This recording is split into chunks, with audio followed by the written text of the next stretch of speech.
Hey everybody, it's Wednesday, November 16th, and I'm home with a puking kid. So it's actually the night before, but there's no way I can be at school. So today, first off, make sure everybody has a sheet from the today's basket. Take a look at that. Give yourself a few minutes to read it.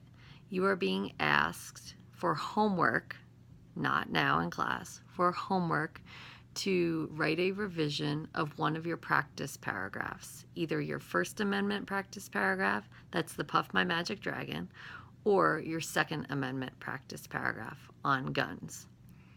You have the practice writings on index cards. You have feedback on sticky notes from your classmates. You also have 2 additional index card practice writings with feedback from me, and you have two paragraphs that you did for your Unit 1 quiz that were graded with feedback. You can use any and all of those items to help you revise this paragraph, which is for a grade. So when you're looking over the sheet from the today's basket, instructions are on the front. Grading rubric, same as always, is on the front.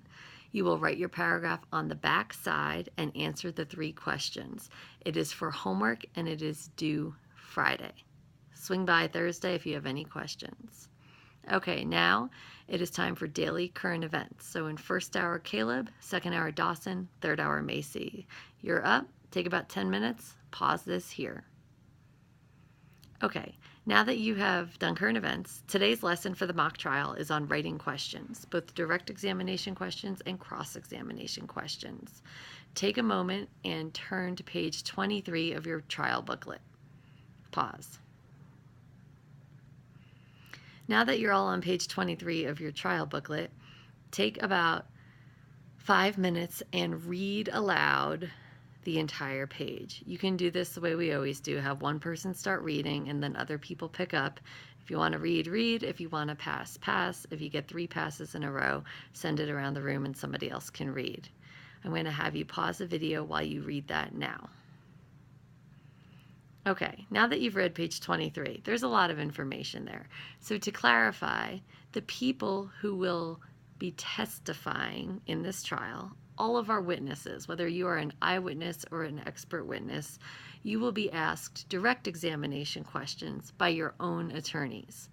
Then you will be cross-examined by the opposing team's attorneys. So one of your jobs later today will be to design 12 to 15 open-ended questions from your witness statement that your own attorney can ask you when you are called to testify. The intent of those direct examination questions is to allow you to fully tell your witness's story. Attorneys, what you'll be thinking about later today is starting to investigate some of the witnesses on the opposing team. You're going to start to read through their witness statements and look for some inconsistencies in what the witnesses say so that you might better be able to prepare for cross-examination down the road.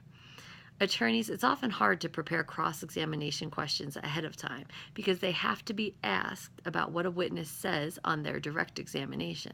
So often you might just keep a running list of some potential weaknesses that each witness has in his or her witness statement in case you have an opportunity to poke some holes in their story a little bit later on. Right now, you're going to watch a series of 4 video clips. Video clips 1 and 2 have to do with direct examination. The first one is a law school professor, and you're only going to watch about 4 minutes of that. So it's an 11-minute video. If you want to go back and watch the rest later using a Chromebook, great. But as a class, watch about the first 4 minutes. Video 2, it's a little corny, but it is a little boy being questioned about his knowledge of the story The 3 Pigs and the Big Bad Wolf. So the questioner is using open-ended questions to get him to tell his story.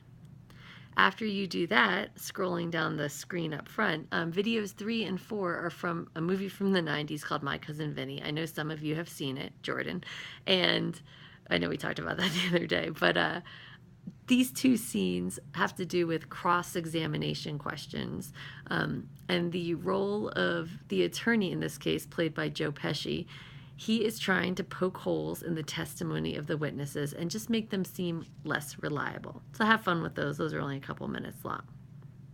Pause. So now that you have given some consideration to direct examination and cross-examination questions. I'm going to point out one more thing to you. In your trial booklet on page 24, there's a handout called When to Introduce Evidence to a Trial. Attorneys, you might start skimming through this and just thinking about if there are exhibits that you're going to use. Remember, you have exhibits and evidence at the very end of your trial booklets. You can think about which witness it might be most beneficial to have talk about those. So, for example, in the Chris Archer trial, there is a memo that Dean Jesse Thomas wrote. Think about, are you going to show that when Chris Archer testifies? Are you going to show that when Dean Thomas testifies? Or are you not going to show that? Okay, so just think about how you might strategize. For today, the remainder of class is designed to be work time. There are instructions at the very bottom of my webpage where it says link to today's instructions here, but there are also instructions, hard copies, on the table by the window, and at the top it says trial workday 2 direct and cross-examination questions. So take one per team and go through those, and it walks you step by step with what you are expected to do with the remainder of your time today. And you're going to need Chromebooks. So when you take the Chromebooks, make sure that you take them from the seat or the numbered slot that matches your seat number. And when you're finished with them today, shut them down, plug them back in so that the next class can use them and have them working. If you run into any concerns, questions, I should be back Thursday. I hope none of you get sick. I hope I don't get sick. I hope Louie gets better. So have a good day. Thanks.